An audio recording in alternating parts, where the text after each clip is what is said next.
जय भीम, नमो बुद्धाय, सत श्री अकाल, वाहेगुरु जी का खालसा, वाहेगुरु जी की फतेह। बीपीटीवी न्यूज चैनल पे आप सब लोगों का बहुत बहुत स्वागत है। मैं हूं जगदीश इतनामी। आज जैसा कि आप सब लोगों को मालूम है कि राष्ट्र माता सावित्रीबाई फुले का जन्म दिवस है और उसके अवसर पर इंसाफ और वामशिप के द्वारा बीपीटीवी न्यूज चैनल के माध्यम से एक परिचर्चा का विषय को लेकर हम लोग आए हैं कि विश्व के महान प्रजातांत्रिक भारत राष्ट्र में आंदोलन की दिशा और दशा पर चिंतन। आज का जो विषय है वो मैं दोबारा फिर से मैं रखना चाहूंगा पटल पर। विश्व के महान प्रजातांत्रिक भारत राष्ट्र में आंदोलन की दिशा और दशा पर चिंतन। तो आज के इस विषय पर जो सावित्रीबाई फुले का जन्म दिवस है उस अवसर पर ये परिचर्चा है। तो मैं आज के इस विषय पर अशोक डोंगरे साहब से चाहूंगा कि आज के इस विषय पर अपनी बात रखेंगे। अशोक डोंगरे साहब, जय भीम। ये भी साथियों, 3 जनवरी 1831 में जो सावित्रीबाई फुले का नायगांव नाम के सातारा जिले के एक छोटे कस्बे में जन्म हुआ था। और उनकी शादी वैसे 9 साल की उम्र में हुई थी। और उसके बाद में भी उन्होंने पढ़ना लिखना शुरू किया।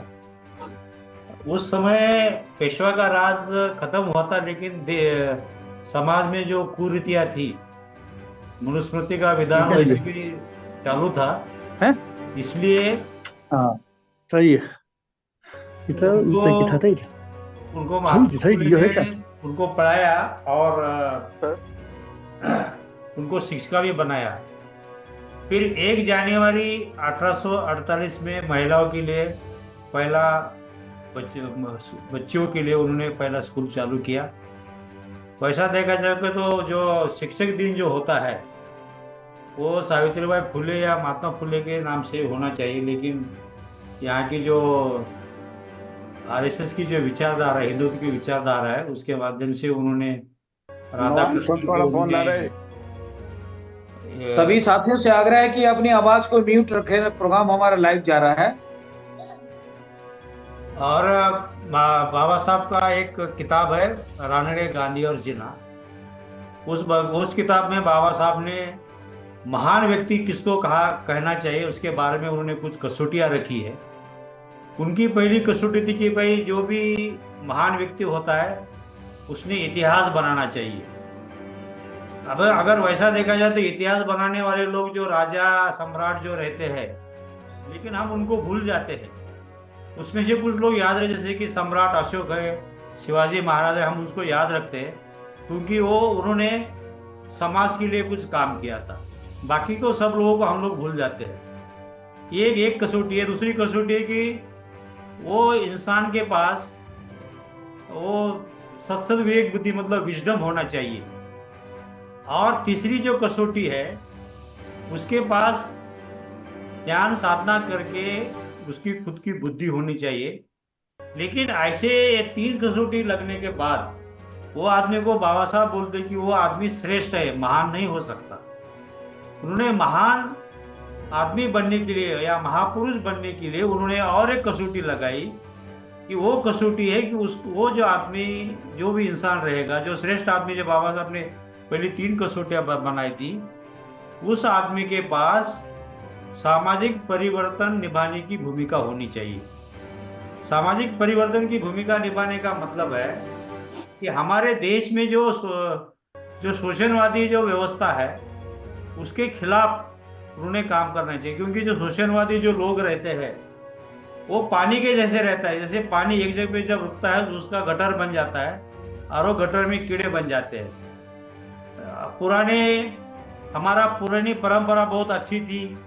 उसको वो परंपरा को लागू रखने के लिए धर्म का और भगवान का सहारा लेते हैं और उसमें वो खुश रहते हैं और उनको गुलामी का एहसास नहीं होता। अगर ये जो शोषण व्यवस्था है इसको अगर खत्म करना है तो ये वो जो महापुरुष है उनको आगे आना पड़ेगा। और ये जब तक उस शोषणवादी व्यवस्था खत्म नहीं होती उसको आगे बढ़ने के लिए वो देश पूरा खतरे में रहता है और उसका विनाश अटल होता है। और ये जो महापुरुष रहते हैं वो शोषणवादी व्यवस्था को खत्म करते हैं और लोगों को वो गुलाम है ऐसा गुलाम बनाने के उनको बोलते कि भाई आप गुलाम हैं। तो ऐसे लोगों को बाबा साहब रानड़े गांधी और जिन्ना में बोलते कि भाई वो महान व्यक्ति है या महापुरुष है। अगर ये बातें, अगर ये कसौटियां हम अगर सावित्रीबाई फुले को लगाते हैं तो वो हिसाब से सावित्रीबाई फुले महान व्यक्ति है। अभी वो जमाने में उन्होंने बच्चों के लिए लड़कियों के लिए स्कूल चालू किया था। उस समय की व्यवस्था वैसी थी। लेकिन आज अगर हम देखा जाए तो अभी जो ये जो विचारधारा वाली, जो हिंदुत्व की विचारधारा वाली जो सरकार है, ये सरकार क्या कर रही है? उन्होंने जो नई पॉलिसी लाई है कि न्यू एजुकेशन पॉलिसी 2020, उसमें आरएसएस के दो एजेंडा है उनके।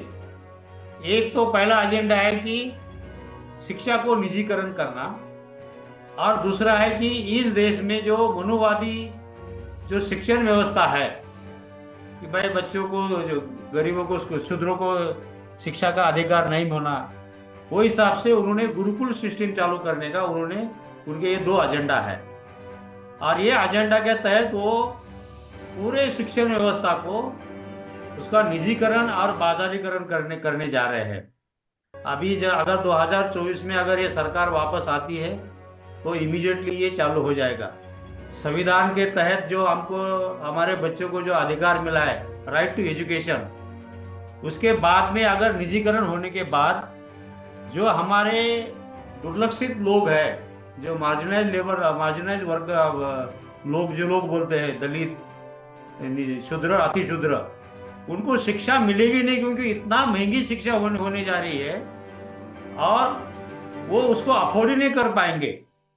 ऐसे में हमारे जैसे संगठन का काम बनता है कि भाई ये जो हमारे देश में आने वाला एजुकेशन, क्योंकि उनको मालूम है जब तक हम एजुकेशन सिस्टम हमारे देश की जो शूद्र अति शूद्र को जो पढ़े लिख कर जो आगे जा रहे हैं, उनको अगर हमको रोकना है तो उनका एजुकेशन उनका महंगा कर दिया जाए तो वो पढ़ नहीं सकेंगे। दूसरा, उन्होंने वो सिस्टम में न्यू एजुकेशन पॉलिसी 2020 में उन्होंने 15 साल का करिकुलम रखा है। हमारे यहाँ 7 साल या 10वीं तक हमारे बच्चों का इतना ड्रॉप आउट रेट ज़्यादा है। तो हमारे बच्चे आज के घड़ी में अगर 75 साल के बाद अगर हम देखा जाए तो हमारे देश में सिर्फ 11% ग्रेजुएट है और 12% हायर सेकेंडरी स्कूल है पास हुए हुए, और 60% एसएससी है।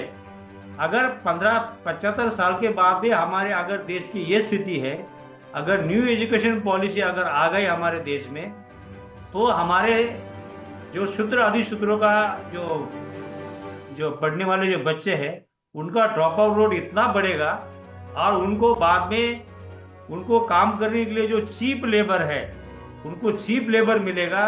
और जो मनुवादी व्यवस्था है कि भाई शूद्रों ने ऊपर के 3 वर्णों की ही सेवा करना चाहिए, वो जो उनका जो ये जो एजेंडा है वो उसका सफल हो जाएगा। तो इसलिए मुझे हमारे संगठन के बामसेफ, इंसाफ और हमारा जो भारत राष्ट्र पब्लिकेशन ट्रस्ट के लोगों को मेरी गुजारिश है कि भाई आने वाला कल जो हमारा बहुत अंधेरा है, उसमें तो हम लोग उसके ऊपर ज़्यादा सोच कर ये जो आएगा इसको हमको कैसा रोकने का, इसके ऊपर हमने विचार करना चाहिए। जय भीम जी। बहुत बहुत शुक्रिया डोंगरे साहब, आज की इस प्रथम सत्र पर अपनी चर्चा रखने के लिए। मैं आज के सेशन पर जुड़े मिलिंद भिंगारे साहब, आप अपनी बात रखें। मिलिंद भिंगारे सर। साथियों, सभी को जय भीम। आज राष्ट्रमाता सावित्रीबाई ज्योतिराव जी फुले, इनकी 193वीं जयंती है।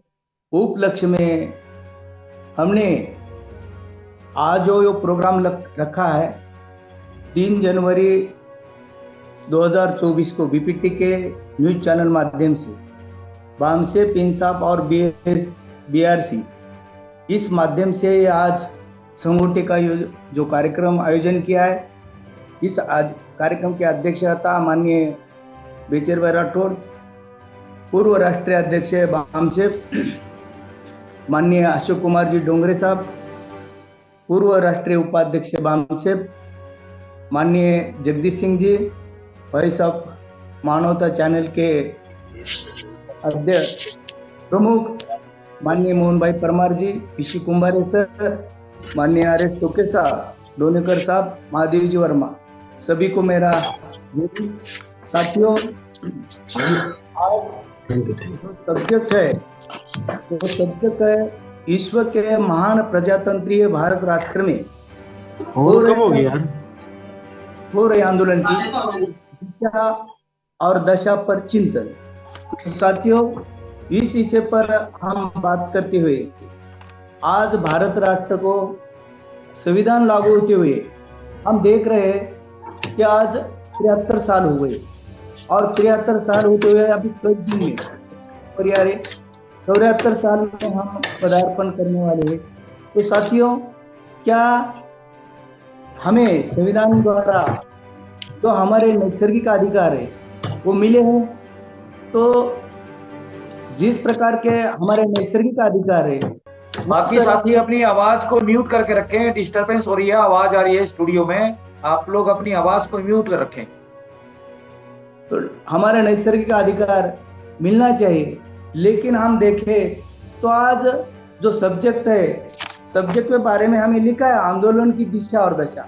हमारा आंदोलन आज देख रहे हैं हम, किसान का आंदोलन 1 साल चला, हम देख रहे हैं आज ही हमारा वो ट्रक ड्राइवर का आंदोलन चल रहा है। क्या दलित का आंदोलन देखो, जिधर उधर देखो हम आदिवासी के आंदोलन।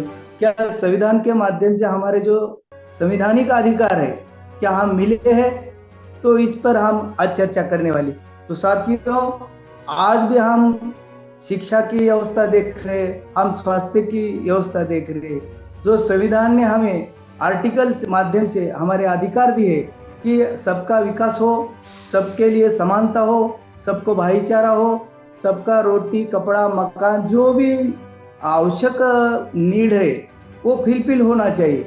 मगर आज हम 74 साल में रिवर्स जा रहे, ऐसा हमें लग रहा है। इसलिए हमने ये बामसेप के संगोष्ठी के माध्यम से आज राष्ट्रमाता सावित्रीबाई फुले के जयंती के अवसर पर इस सब्जेक्ट को रखा है, क्योंकि आज ये चर्चा होनी चाहिए कि हमें आज देख रहे जिधर उधर जो हमारे जो जिला परिषद शासन की जो स्कूल थी वो आज स्कूल बंद होने जा रहे, वहाँ टीचर नहीं, वहाँ बैठने के लिए स्कूल थे, वो स्कूल की जगह खाजगी द्वारा खाजगीकरण निजीकरण के माध्यम से बीएड बेच जा रहे, लीज बेस पे बेच जा रहे, और वहाँ इंग्लिश स्कूल आ रहे। इंग्लिश स्कूल में जो पढ़ाई का खर्चा है वो पढ़ाई का खर्चा हम जो पढ़े जो सर्विस में आने वो देंगे और अपने 2% 3% लोग इसमें शिक्षा भी ले लेंगे। मगर आज हमारे झोपड़पट्टी में झोपड़ी में रहने वाले गरीब है, उनका हर दिन का रोजी रोटी का खर्चा नहीं उठाते, वो ऐसी महंगी शिक्षा नहीं दे पाएंगे।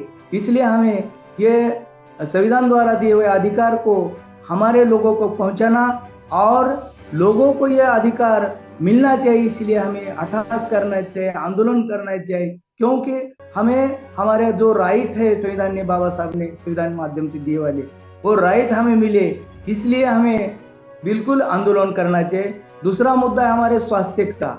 आज भी हम देख रहे कोरोना का, हमने अभी एक कल का माहौल देखा है, हमारे पास आज भी ऑक्सीजन की व्यवस्था नहीं थी। जिधर उधर गरीब जिनके पास रहने को जगह नहीं, वहाँ कहाँ से लाएंगे? वो खर्चा देखे तो हम वो जो मोल मजूरी करने वाले उनको वो खर्चा भी पेलने होता। ऐसे में शासन की और जो राज्य करता है, इनकी जवाबदारी बनती है कि उनको न्याय देना चाहिए। स्वास्थ्य, शिक्षा और जो मूलभूत सुविधा है वो देना उनका कर्तव्य बनता है, मगर ऐसा नहीं होता। इसलिए बामसेप का इंसाफ का काम है जन जागृति करते लोगों तक जाना चाहिए, लोगों को पहुंचाना चाहिए, और उनके अधिकार उनके सरकार की जवाबदारी बनती है उनको मिलना चाहिए, देना चाहिए। इस माध्यम से हम यूट्यूब चैनल के माध्यम से ये लोगों तक जाने के लिए हम ये यूट्यूब का जो लॉन्च किया है इसका चला रहे। तो यही मकसद था, और आज जो संगठन सावित्रीबाई जयंती के अवसर पर यही ध्यान में रखते हुए ये प्रोग्राम रखा है। तो मैं ज्यादा नहीं बोलते समय मैं मेरी वाणी को यही विराम देता हूँ। जय भीम। जय भीम। मिलिंद निगारे साहब, कम शब्दों में आपने बहुत अच्छी बातें रखी है, सारगर्भित विचारों के साथ बहुत बहुत शुक्रिया। मैं राजेंद्र टोके साहब से आग्रह करूंगा कि अपनी आवाज को खोलें। इससे पहले मोहम्मद अफजल मीर साहब को मैं आग्रह करता हूं कि टोके साहब के बाद में आप तैयार रहें और अपनी आवाज को इम्यूट करेंगे बाद में। तो मैं राजेंद्र टोके साहब से चाहूंगा कि 4 मिनट से 5 मिनट के अंदर में अपनी बात समाप्त करेंगे टोके साहब। हेलो, जय भीम सर जी। जी। सभी साथियों को मेरा जय भीम। आज सावित्रीबाई फुले जी का 193वें जयंती के अवसर पर आप सभी लोग एक संगोष्ठी के माध्यम से जुड़े वाले हैं और वही उनको एक अभिवादन होगा सावित्रीबाई फुले जी को कि आज एक संकल्प करके अपने बामसेफ, इंसाफ, बीपीटी और बीआरसी के लोग काम को लग जाएंगे। तो आज इस संगोष्ठी के माध्यम से हम जो विषय रखा है वो विषय है विश्व के महान प्रजातांत्रिक भारत राष्ट्र में आंदोलन की दिशा और दशा पर चिंतन।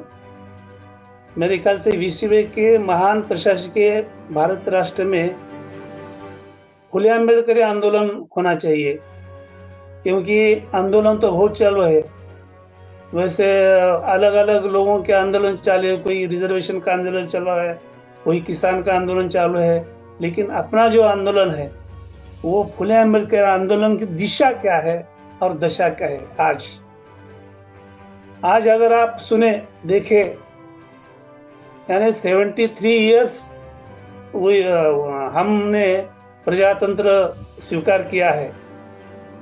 इस 73 इयर्स में हमने क्या क्या किया और क्या क्या करना चाहिए था, ये अभी सोचना चाहिए, चिंतन करना चाहिए।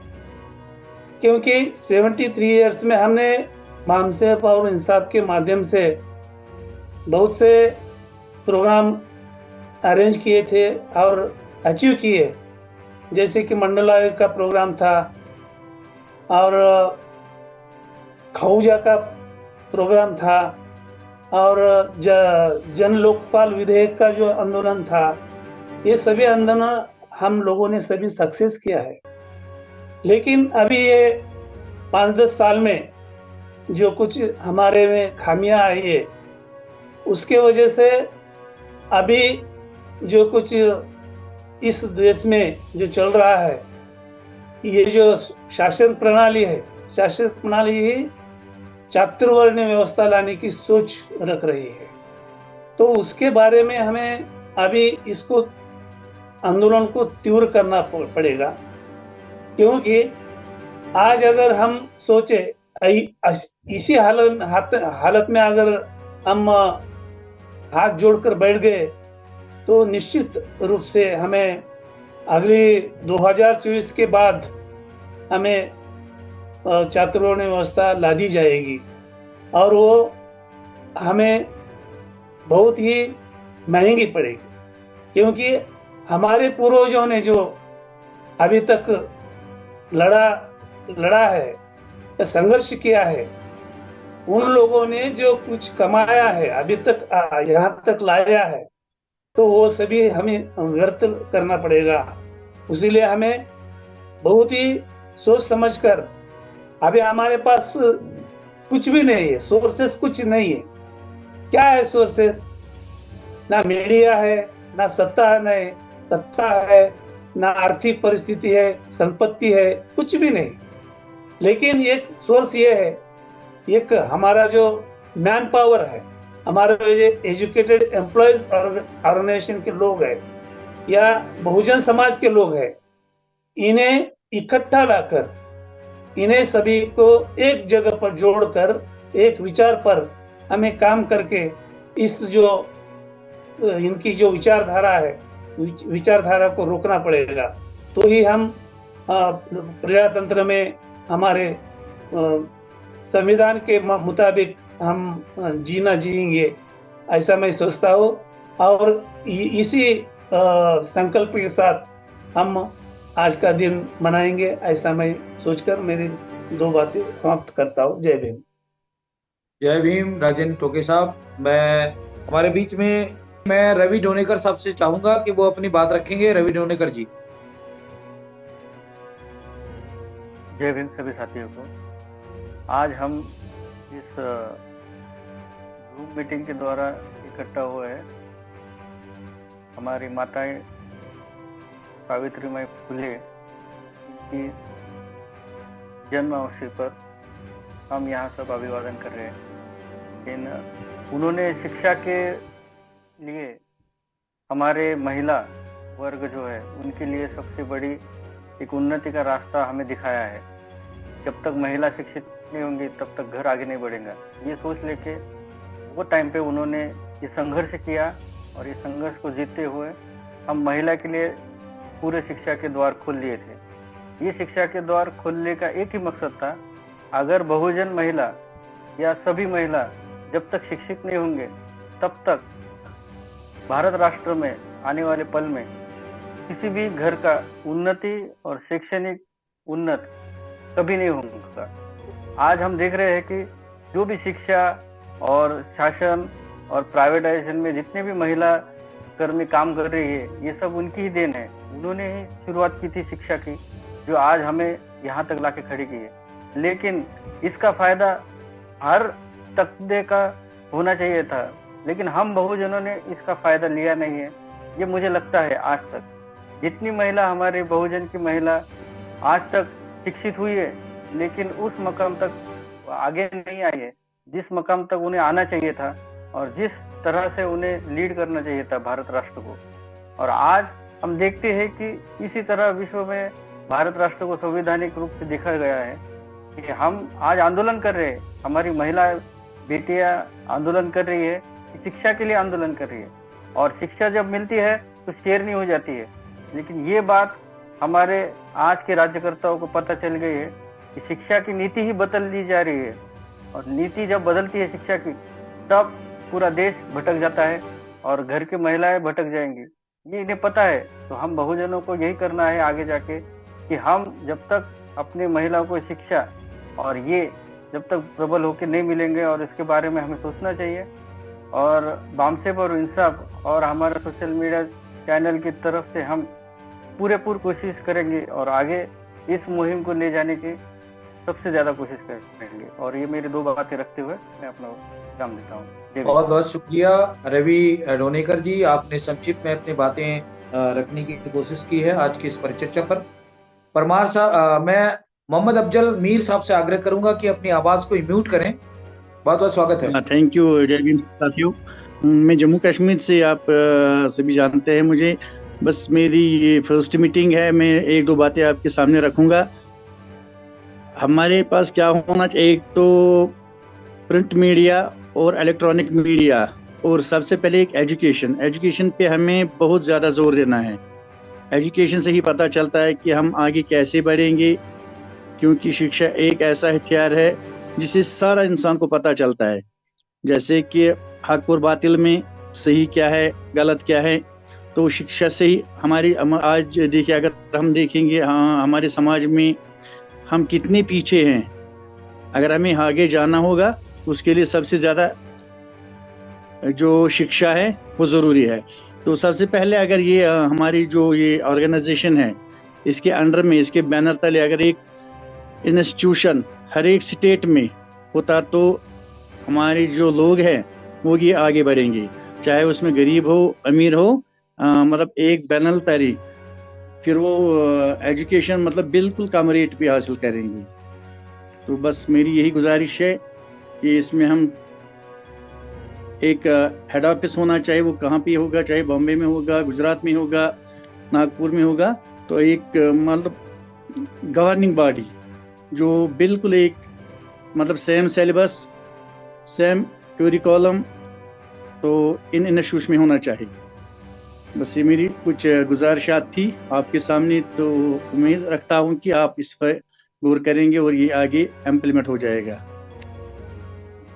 Thank you sir. बहुत शुक्रिया मोहम्मद अफजल मीर साहब, आपने एक सुझाव के तौर पर बहुत अच्छी बातें कही है। बहुत बहुत शुक्रिया, धन्यवाद।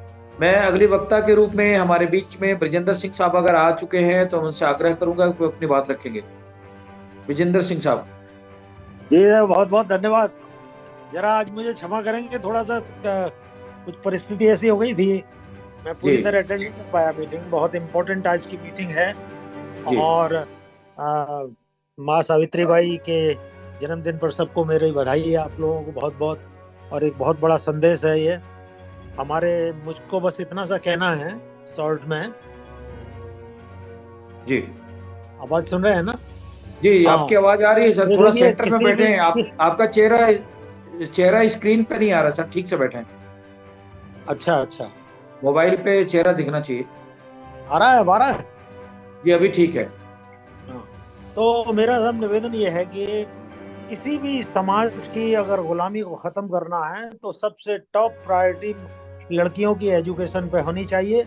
और हमारा आंदोलन, फूले अंबेडकर आंदोलन, सावित्रीबाई माँ सावित्रीबाई का आंदोलन, ये शिक्षा से शुरू होता है। खास बात यह है कि जिस भी कौम को दबाया कुचला जाता है तो सबसे पहले वो गुलामी महिलाओं में पैदा की जाती है। जिस समय में माँ सावित्रीबाई हुई उस समय में कितनी भयानक हालत थी, चाहे वो देवदासी सिस्टम हो प्रोस्टिट्यूशन टेम्पल्स में, चाहे वो लड़कियों की पढ़ाई लिखाई बिल्कुल बंद हो। ये एक विचारधारा के कारण है, और वो विचारधारा है जिसे आप वेदांत कहते हैं या ब्राह्मणी संस्कृति कहते हैं, जिसमें वो कहता है कि शूद्र चलता फिरता कब्रिस्तान है, इसको पढ़ने लिखने नहीं देना चाहिए। इसमें एक खास बात ये आपने देखी होगी, आचार्य चाणक्य बहुत बड़े नाम माना जाता है, चुटिया में उन्होंने गांठ लगा ली थी उस जातिवाद की रक्षा के लिए। वो कहते हैं कि बच्चे की हत्या तो माँ के गर्भ में ही की जा सकती है। बच्चे की हत्या माँ के गर्भ में की जा सकती है। उसके पीछे आप इंटेंशन देखिए कि अगर माँ को पढ़ने लिखने नहीं दिया गया तो वो गुलामों के बच्चे गुलाम पैदा हुआ करते हैं, तो वो तो चलता फिरता मुर्दा वैसे ही पैदा होगा। तो ये कितने दूर की उन्होंने सोचा है। और अपने हाथ में जो मूल शिक्षा है, 6 शिक्षाएं हैं ब्राह्मण की: पढ़ना, पढ़ाना, यज्ञ करना, कराना, दान देना, दिलाना। जो सबसे टॉप प्रायोरिटी उसने रखी है वो शिक्षा, पढ़ना रखा है। और पढ़ने के साथ ही पढ़ना नहीं, पढ़ाना भी उसी का काम है। तो जो भी उल्टा सीधा आपको पढ़ाना है वो आपको पढ़ा लिखा गुलाम पैदा करेगा। तो शिक्षा को जब तक हाथ में नहीं लिया जाता और इन षड्यंत्रों को जब तक नहीं समझा जाता, और खास तौर से उन परंपराओं को, जो आप ये देखिए कि किस तरह से हमारा जो देश है, जिसमें कि ये श्रमण परंपरा है, समतावादी परंपरा है, उसको कुचला गया, खत्म किया गया। आज जो देश का सम्मान है दुनिया में, वो सम्राट अशोक, चंद्रगुप्त मौर्य, अजंता, एलोरा, तक्षशिला, विक्रमशिला, इतने बड़े हमारे शिक्षा के केंद्र थे। आज हमारा अपना समाज भी उनसे ठीक से परिचित नहीं है। तो जब तक बाबा साहब ने जो नारा दिया कि शिक्षित बनो का मतलब हम उन समतावादी परंपराओं को समझें, और जो उन्होंने विचार दिया, रेवोल्यूशन एंड काउंटर रेवोल्यूशन, क्रांति और प्रतिक्रांति, इस बात को ठीक से समझा जाए कि प्रतिक्रांति में जो वैदिक संस्कृति है, जातिवादी संस्कृति है, और दूसरी तरफ जो समतावादी संस्कृति है, जिसको श्रमण संस्कृति कहते हैं, उस मूल को जब तक हम अपने को नहीं समझते तो पत्ते हरे भरे नहीं होंगे, उसको मूल को सींचना पड़ेगा। तो ये जो आज जो नए जो समय चल रहा है वो प्रतिक्रांति का समय है, क्रांति का समय नहीं है। क्रांति का समय तो वो था जब हम सर्वोच्च शिक्षा से अपने बच्चों को देने के लिए विचार कर रहे थे, अपनी गुलामी की जंजीरों को तोड़ रहे थे। लेकिन प्रतिक्रांतिकारियों ने शिक्षा को आज व्यापार का साधन बना दिया है, और वो व्यापारियों के हाथ में उसको सौंप दिया है। आज हमारे बच्चों को क्वालिटी की शिक्षा नसीब नहीं है। आज जो मिड डे शिक्षा दी जाती है, मिड डे मील का मतलब है कि टीचर सब कुछ करेगा पढ़ाने के अलावा, और 8वीं क्लास तक फेल नहीं होना बच्चे को, 9वीं क्लास में इसके बाद पास नहीं हो पाएगा। तो ये जो षड्यंत्र पहले सीधे सीधे हो रहे थे, आज भयानक घुमा फिरा के हो रहे हैं। तो अब इसका रास्ता क्या है? रास्ता यह है कि क्रांतिकारी जब तक हम अपनी एक फौज तैयार नहीं करते और प्रशिक्षित लोगों को नहीं करते और लड़कियों की शिक्षा पर सर्वोच्च प्राथमिकता नहीं देते, हमारी गुलामी की जंजीरें कटने वाली नहीं है। एक भयानक षड्यंत्र हो रहे हैं। सबसे बड़ी खास चीज ये है कि 76 साल आपके देश की आज़ादी को हो गए। आपको आपके बच्चों को शिक्षा की कोई क्वालिटी नसीब नहीं है, उनके बच्चे यही इंडिया में उनके लिए कैम्ब्रिज स्तर की, ऑक्सफोर्ड स्तर के बच्चों को शिक्षा अवेलेबल है, IIT अवेलेबल है। लेकिन हमारा जो समाज जो गरीबी, अशिक्षा, अपमान का शिकार बना हुआ है, उसके लिए सबसे इम्पोर्टेंट चीज है कि सही लीडरशिप तैयार हो। आज जो संकट है हमारे सामने वो नेतृत्व का है। हमारे नेता को ये तो पता रहता है किस जाति के कितने वोट हैं, लेकिन जो समस्याएं उनके बारे में चिंता करने की जरूरत उसको नहीं है। इसका कारण हम उसको दोष नहीं दे सकते। ये जो जातिवादी ब्राह्मणवादी व्यवस्था है, सबसे बड़ा भ्रष्टाचार है। 4 बातें हैं: जातिवाद, सांप्रदायिकता, अपराधीकरण राजनीति का, और ये भ्रष्टाचार। लेकिन इन चारों में सबसे बड़ा भ्रष्टाचार वो जातिवाद अपने आप में है, ये जिसे वैदिक ब्राह्मणवाद कहते हैं। अब हमारे बच्चों को जब तक, हमारे नौजवानों को, हमारी लड़कियों को जब तक इन सच्चाई का से रूबरू नहीं कराया जाता और एक पैरेलल सिस्टम शिक्षा का नहीं तैयार किया जाता, हमको लगता है कि एक नए षड्यंत्र हो रहे हैं उसी मनुवाद को लादे जाने के और गुलामी की जंजीरों को मजबूत करने के लिए। तो आज ये बहुत बड़ी चुनौती है हमारे नौजवानों के सामने, हमारे लीडरशिप के सामने। आज जो राजनीतिक लीडरशिप है वो हमें बिल्कुल फेल होती दिखाई दे रही है। इसका सबसे बड़ा सबूत, जब सवर्णों के आरक्षण किया गया, 104 या 5 कौन सा, इतने ज्यादा बदलाव संविधान में संशोधन किए गए हैं, तो 131 मेंबर ऑफ पार्लियामेंट इसी आरक्षण के जरिए आपके पार्लियामेंट में थे। मेरी जानकारी ये है कि उनमें से एक भी उसके खिलाफ नहीं बोला। और आरक्षण जिसको कि सामाजिक न्याय का एक बहुत बड़ा हथियार बाबा साहब ने देखा था, उसको गरीबी हटाओ आंदोलन के रूप में पेश किया जा रहा है। और इस चीज को, चलो पार्लियामेंट में आप नहीं बोले, किसी वजह से हो सकता है बधुआ मजदूर हो आप पार्टियों के, लेकिन जनता के बीच में तो आकर के इन बातों को करना चाहिए। अब सवाल ये है कि वो लोग नहीं करते तो करेगा कौन? तो मुझे ऐसा लगता है कि हमारे नौजवान एक बिजली का तार की तरह, करंट जिसमें होता है, बहुत बड़ा शक्ति होती है, उसको अगर दिशा दे दी जाए और शिक्षा का आंदोलन चलाया जाए, आज माँ सावित्री बाई को सबसे बड़ी श्रद्धांजलि ये होगी कि ये आंदोलन चलाया जाए और इसको योजनाबद्ध तरीके से राष्ट्रव्यापी हो, तो कुछ उम्मीद दिखाई दे रही है। वरना प्रतिक्रांतिकारी शक्तियां जरूरत से ज्यादा इस वक्त हावी हैं और खतरा हो रहा है कि लोकतंत्र भी खतरे में है।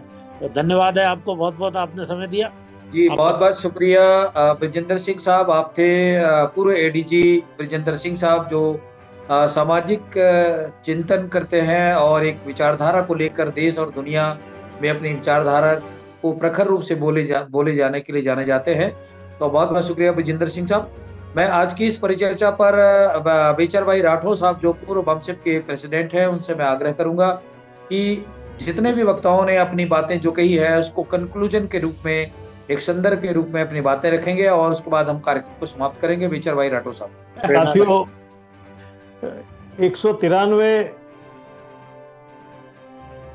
जन्म जयंती राष्ट्रमाता सावित्रीबाई फुले की जो आज हम मना रहे हैं, BAMSEP, इंसाफ, BTP और वॉइस ऑफ मानवता की टीम के माध्यम से, तो मैं सारे भारत के बहुजनों को और विश्व की सभी महिलाओं को इस मौके के ऊपर अभिवादन, बधाई देता हूं।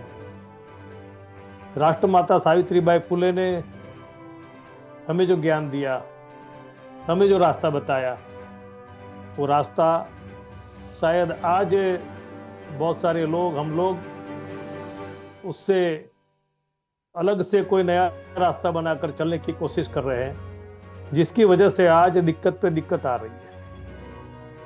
आज इस मौके के ऊपर जो सब्जेक्ट रखा है, मेरे साथियों ने अच्छे विचार, अपनी सोच रखी है, लेकिन अगर हम आज के संदर्भ में अगर बात करें तो सामाजिक परिवर्तन, सामाजिक क्रांति, जिसकी शुरुआत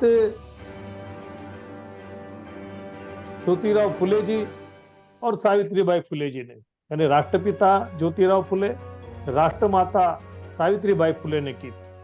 लेकिन उन्होंने अपने जीवन में कमिटमेंट ली थी कि भाई जितने भी शूद्र लोग हैं जितने भी अति शूद्र लोग हैं उन लोगों की सामाजिक परिवर्तन होना चाहिए, उनको इस देश में आत्मसम्मान से जीने का अधिकार है वो मिलना चाहिए। उसके लिए उन्होंने सबसे ज्यादा कठिन प्रतिज्ञा, कठिन कमिटमेंट अपने आप से प्रतिबद्धता ली थी। क्या थी? हम अपना बच्चा पैदा नहीं होने देंगे। शादी हुई है लेकिन बच्चा पैदा नहीं करेंगे।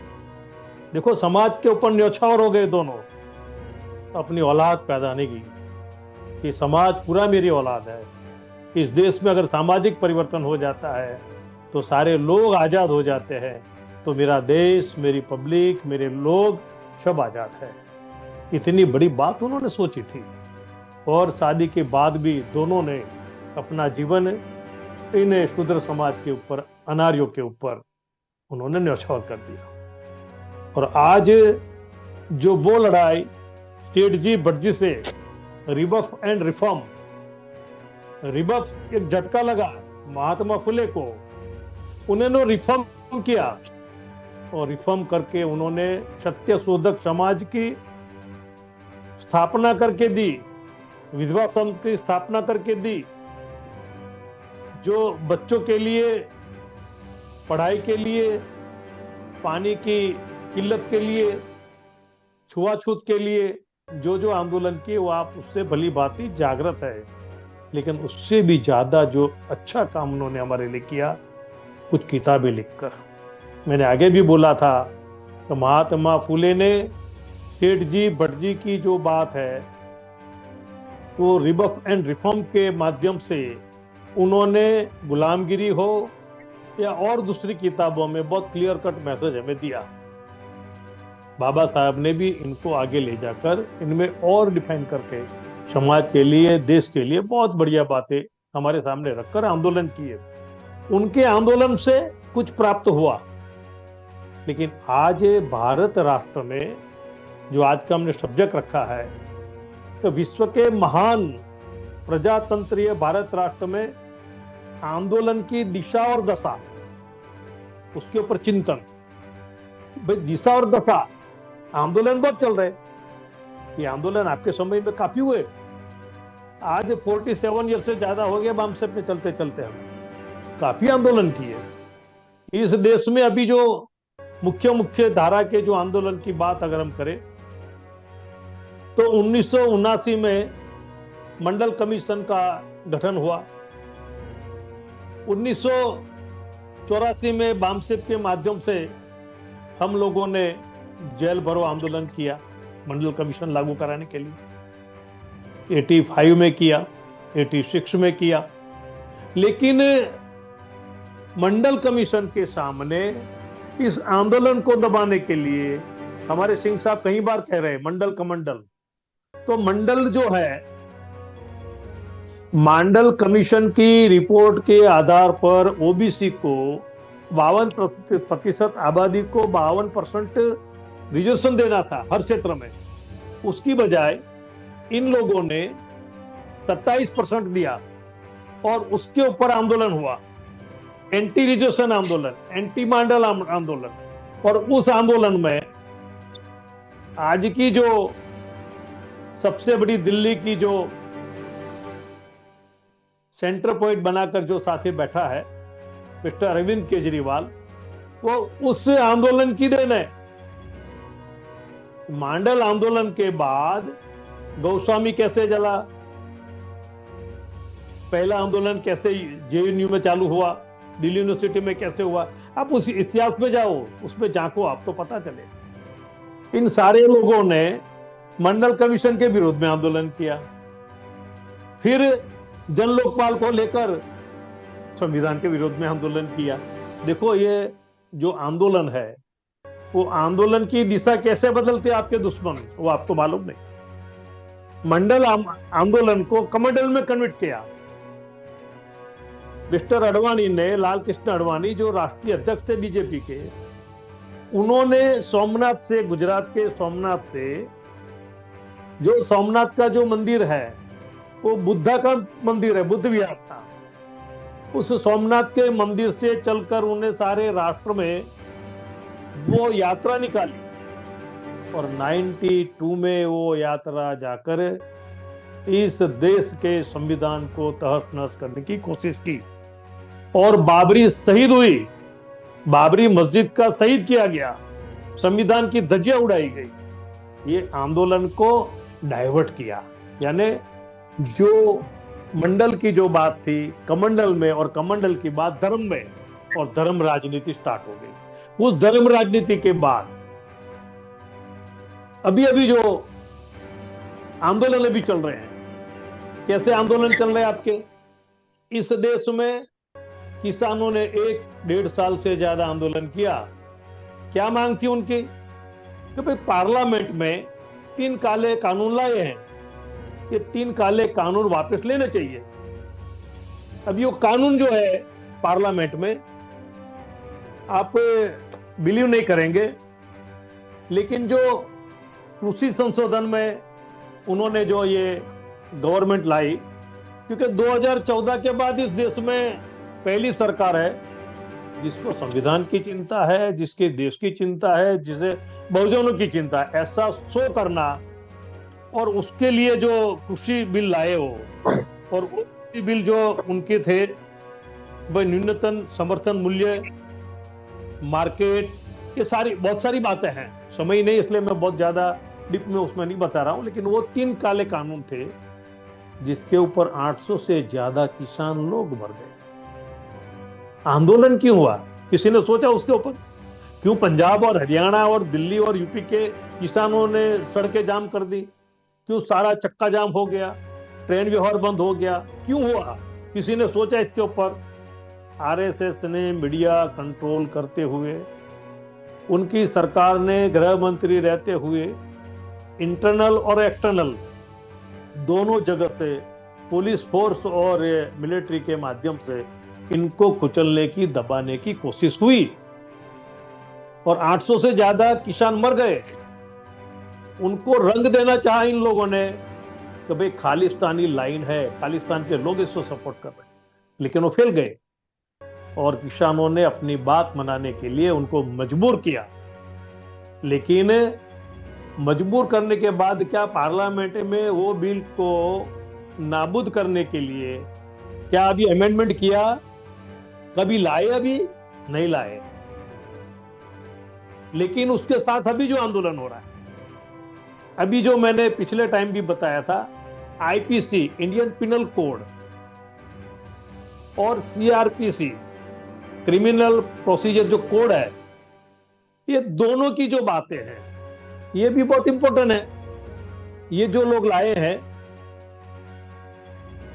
आईपीसी और ये सीआरपीसी, को भाई क्यों जरूरत पड़ी? इनको जरूरत क्यों पड़ी? शायद आपको मालूम हो, तो मैंने पिछले टाइम भी बताया था, अर्बन नक्सलाइट आ रहा है कानून, अर्बन नक्सलाइट। अभी अर्बन नक्सलाइट आएगा तो अभी धीरे धीरे आप जैसी जितनी संस्था है उनके ऊपर, उनके कार्यकर्ताओं पर बैन लगाया जा सकता है।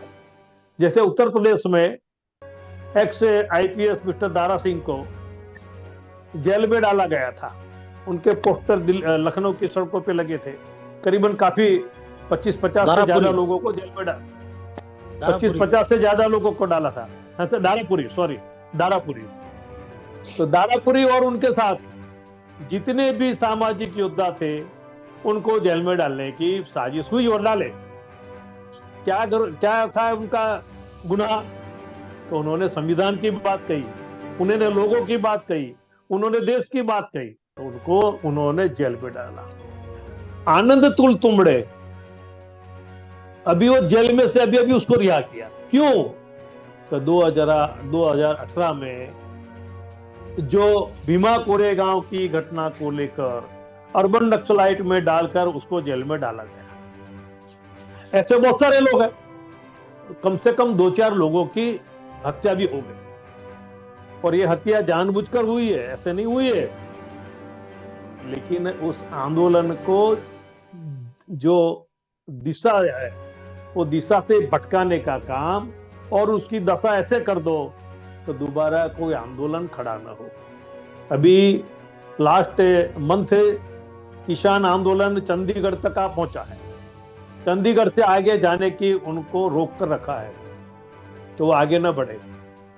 अभी उसके पहले पहले अभी आंदोलन चालू हो गया। कौन सा आंदोलन चालू हुआ अभी, जो हमारे भिंगार साहब ने बताया था कि भाई ट्रांसपोर्ट आंदोलन हो रहा है, ट्रक वाले ड्राइवर वो लोग सड़कों पे आ गए, रोड पे आ गए, बंद कर दिया। क्यों हुआ? सरकार ने इमीडिएटली 2 या 3 दिन में आज बोलना पड़ा कि भाई इसको हम वापस लेंगे, इसके ऊपर हम सोच रहे हैं। क्यों? किसान आंदोलन 1-1.5 साल से ज्यादा चला और ट्रांसपोर्ट आंदोलन ड्राइवर लोगों का, जिसके ऊपर भी सोशल मीडिया में ज्यादा वो एमपी के कोई कलेक्टर की मिस्टर शर्मा है कोई, तो उसने ड्राइवर को उसकी औकात के बारे में बोला। तो ड्राइवर को औकात के बारे में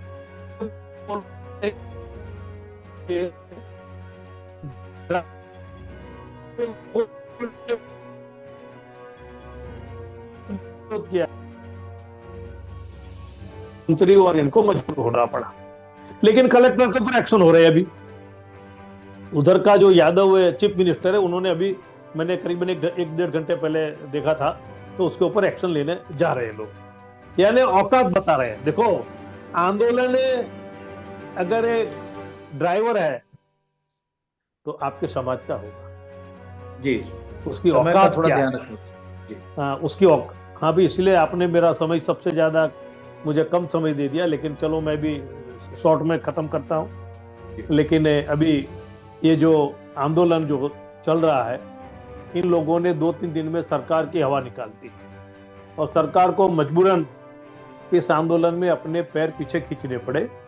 किसान आंदोलन में हुआ, ये आंदोलन में हुआ, लेकिन बहुजन आंदोलन में नहीं हो रहा है, समझ लो जी। बहुजनों की इतनी सारी संगठनें हैं, लाखों की संख्या में, लाखों कार्यकर्ता है, करोड़ों कार्यकर्ता होंगे, लेकिन वो सक्षम नहीं हो रही है। हमने इसीलिए, आपको शायद मालूम हो, तो मैंने ये जो किताब है मैं आपके सामने जो दिखा रहा हूं कि जन लोकपाल विधेयक पर बामसेब का दृष्टिकोण, भ्रष्टाचार की आड़ में संविधान को मिटाने का षड्यंत्र। मैंने 2012 में बोला था, ये 2012 में अन्ना का आंदोलन चालू हुआ, तब हमने बहुत क्लियर बोला था कि गलत हो रहा है, और उसके लिए हमने उसके उपाय बताए भ्रष्टाचार को करने के। और उसके लिए बामसेफ ने अपनी जो बात रखी है, आप शायद, मैं बहुत शॉर्ट में बता देता हूं, तो भाई भ्रष्टाचार हो रहा है, शिक्षा में हो रहा है, रोजगारी में हो रहा है, राजनीति में हो रहा है, मीडिया में हो रहा है, सब जगह भ्रष्टाचार, भ्रष्ट आचरण इनका सारे क्षेत्रों में हो रहा है। और उसके उपाय क्या हो सकते हैं? अभी अंग्रेज लोगों ने बहुत बढ़िया कहा था, देखो अभी वो हम लोग सब भूल चुके हैं, लेकिन जो अंग्रेज लोगों ने अधिनियम जो बनाया था, तो 1919 में एक अधिनियम गठित किया था, टाइम जी। ब्राह्मण को जज या न्यायाधीश नहीं बनाना चाहिए, ब्राह्मण कभी न्याय नहीं करेगा, उन्होंने अधिनियम बनाया था। लेकिन आज जुडिशरी में सभी ब्राह्मण है, मैक्सिमम 90%। मैं शॉर्ट में अपनी बात करके खत्म करता हूं, क्योंकि मुझे बहुत कहना तो बहुत बढ़िया था, लेकिन मैं आप लोगों का टाइम नहीं दे पा रहा हूं, नहीं बता सकता हूं मैं। लेकिन जो जन लोकपाल के माध्यम से हमने आपको कुछ कहा था, भ्रष्टाचार समाप्त करने के जो उपाय है, कि भारत में लोकपाल की आवश्यकता नहीं है, लेकिन जन लोकपाल की बजाय एंटी करप्शन एक्ट जो अमेंडमेंट होकर 1988 में आया था, उसकी अमलवारी जरूरी है। नंबर 2, भ्रष्टाचार के जिम्मेदार जो भी अधिकारी, जो भी लोग हैं, उसको उन पदों से विस्थापित करना चाहिए। नंबर 3, देश के सभी संपत्ति, वाणिज्य, जो उद्योग धंधा है, उसका राष्ट्रीयकरण होना चाहिए। आज सुप्रीम कोर्ट ने जजमेंट दिया अदानी के ऊपर कि भाई जो एसआईटी बिठाई है उसकी जरूरत नहीं है, सेबी जो कमेटी बनी है सेबी की, वो जो डिसीजन ला रही है उसके ऊपर हम काम करेंगे। देखो बहुत ही रॉन्ग लाइन में न्याय तंत्र भी कुछ बात कह रहा है। इससे भी आगे नंबर 4 में, भारत देश में जितने ट्रस्ट आश्रम, मठ, मंदिर, अखाड़े इत्यादि के जो भ्रष्टाचार के अनैतिक अड्डे हैं, ये भ्रष्टाचार के अनैतिक अड्डे हैं, इनको कंट्रोल करना और उनमें सारी धन संपत्ति है, करोड़ों का जो गोल्ड है, करोड़ों की जो कैश है, वो सारे का सारा पैसा भारत देश के बहुजनों के विकास के लिए, एजुकेशन के लिए, आरोग्य के लिए, उनकी प्राथमिक सुविधा के लिए होना चाहिए। नंबर 4, शिक्षा। संविधान में डॉक्टर बाबा साहब आम्बेडकर ने अनुच्छेद 45 में निःशुल्क अनिवार्य एक छत के नीचे एक शिक्षा का प्रावधान कहा था और 14 साल की अवधि तक पढ़ाना था, लेकिन नहीं हुआ। बामसेप ने बताया था कि निःशुल्क अनिवार्य शिक्षा 18 साल की आयु तक होनी चाहिए। उस शिक्षा में किसी भी उम्र का तथा उच्च शिक्षा में आरक्षण, अनुसूचित जाति, जनजाति, अन्य पिछड़ा वर्ग, धार्मिक अल्पसंख्यक के लोगों के जनसंख्या के अनुपात होना चाहिए, उनकी जनसंख्या का अनुपात होना चाहिए, कोई पाबंदी नहीं होनी चाहिए। नंबर 6, सामाजिक भ्रष्टाचार को कठोर उपाय के समाप्त करने के लिए हमें एक्शन लेने चाहिए, लेकिन जातिवाद ये इनकी जो चल रही है वो बहुत खतरनाक हो रहा है। नंबर 7 में हमने कहा था महिला आरक्षण बिल जो आ रहा है एक षड्यंत्र है, उसको तुरंत बंद करना चाहिए और महिला आरक्षण की जरूरत नहीं है, लेकिन महिला आरक्षण के आड़ में इनकी महिलाओं को ले जाकर आपके लोगों को कट करके इस देश के संविधान के तहत इनको बाजू पर हटाकर उनके अधिकार छीनकर और उनको राजनीति से बेदखल कर आगे बढ़ने की एक साजिश है। नंबर 8 बहुत बढ़िया है, ये देश के हर क्षेत्र पे, हर स्तर पर जुडिशरी में न्यायाधीश जो है, जो न्याय तंत्र है, उसकी नियुक्ति डायरेक्ट नहीं होगी, उसकी नियुक्ति जुडिशरी कमेटी होगी, यूपीएससी की तरह, यूनियन पब्लिक सर्विस कमीशन है, ऐसा एक आयोग होगा। वो आयोग उसके एग्जाम लेगा और वो आयोग के एग्जाम में जो पास होंगे, जिस तरह से विजेंद्र सिंह साहब आईपीएस बने, उसी तरह आईएएस आईपीएस जो बन रहे हैं, उसी तरह जुडिशरी में न्यायाधीश की नियुक्ति होनी चाहिए। ये बामसेप ने कहा था। और उससे भी आगे संविधान विरोधी जो भी लोग हैं, जो भी कुछ बोल रहे हैं, उनके ऊपर राष्ट्रद्रोह लगना चाहिए और उसको कड़ी से कड़ी सजा मिलनी चाहिए। ये बामसेप की जन लोकपाल में 2012 में हमने कहा था, लेकिन हमारे साथी इस आंदोलन और आंदोलन की दिशा भूलकर उनकी दशा लगाकर बैठे हैं।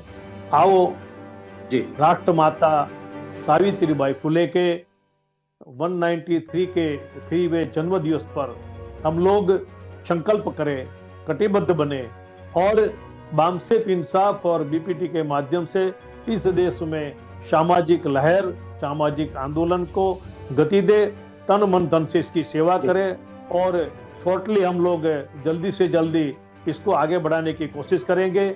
जम्मू कश्मीर में हमारे साथी एजुकेशन के एरिया में बहुत बड़ा काम कर रहे हैं मिस्टर मीर अफजल जी, और उनकी स्कूल भी है। जिन साथियों का मैं इस मौके के ऊपर एक आह्वान भी करता हूं, जो इनकम टैक्स आप एटीजी का सर्टिफिकेट भी है, जो साथी उनको हेल्प करना चाहते हैं उनको जल्दी से जल्दी उनको हेल्प भी करनी चाहिए। और सारे देश में हमारी भी कुछ इंस्टीट्यूट बने, उसके ऊपर सोचेंगे, लेकिन पहले हमारा आंदोलन का काम है, आंदोलन की दिशा ठीक करना काम है और उसकी दशा सुधारने का काम है। यही बामसेप का मेन मकसद है। मुझे कहना तो बहुत था, लेकिन आपने मुझे समय बहुत कम दिया, उसकी वजह से मैं काफी बातें जो तैयारी थी वो नहीं कर पाया, लेकिन फिर भी मैं आप लोगों का शुक्रगुजार हूँ। आप लोगों ने मुझे टाइम दिया, सुना, और सारे भारत और दुनिया के जो भी लोग ये सुन रहे हैं, बामसेप का जो काम है, non political, non educational, non religion, हम लोग एक नेक बनकर इस देश में सामाजिक परिवर्तन लाना चाहते हैं। कोई उसमें दोहराए नहीं, कोई मिलावट नहीं, बिल्कुल क्लियर कट है। देर होगी लेकिन दुरुस्त जाएगी, चाहे लेट हो लेकिन मंजिल पर पहुंचेंगे। एक बात एक कहना चाहता हूं लास्ट में, कि जो दाना होता है ना, जो किसान जमीन जो जोतता है उसके बाद उसमें वो बीज रोपता है, जो बीज डालता है, तो जो दाना होता है वो दाना अपना काम करता है। अगर एक दाना होता है तो बहुत सारे उससे उस पौधे पे बहुत दाने आते हैं। यानी आप लोगों को जो भी कार्य करता है, समाज के जो भी लोग है, दाना खाक में मिलकर गुले गुलजार होता है। दाना खाक में मिलकर गुले गुलजार होता है। आपको सामाजिक आंदोलन में जुटना है तन मन धन से, और आपको समाज को गुले गुलजार करना है। ये हमारी राष्ट्र माता को श्रद्धांजलि, सैल्यूट होगी। ये हमारी राष्ट्र माता के हमारे सर पे जो उनका ऋण है वो अदा करने का एक अच्छा मौका होगा। मैं यही बात कह के आपसे विदा लेता हूँ। आपने मुझे अच्छा मौका दिया, सुना। जय भीम, बहुत बहुत जय भारत। शुक्रिया, साथियों को बहुत बहुत शुक्रिया विचार भाई राठौर साहब, जो आज की इस खास परिचर्चा पर अपने संदर्भ में बातें कही है। और सावित्रीबाई फुले की जन्म दिवस के अवसर पर इंसाफ और बामसेप विंग के सभी पदाधिकारियों का हम बहुत बहुत धन्यवाद करते हैं। और बीपीटीवी न्यूज चैनल के माध्यम से आज की परिचर्चा पर अपनी प्रतिक्रिया और राय से हमें अवश्य अवगत कराएं और जुड़े रहें बीपीटीवी न्यूज चैनल से। जय भीम, नमो बुद्धाय। और आज के सभी मेहमानों का बहुत बहुत शुक्रिया, धन्यवाद। जय भीम, नमो बुद्धाय। शुक्रिया।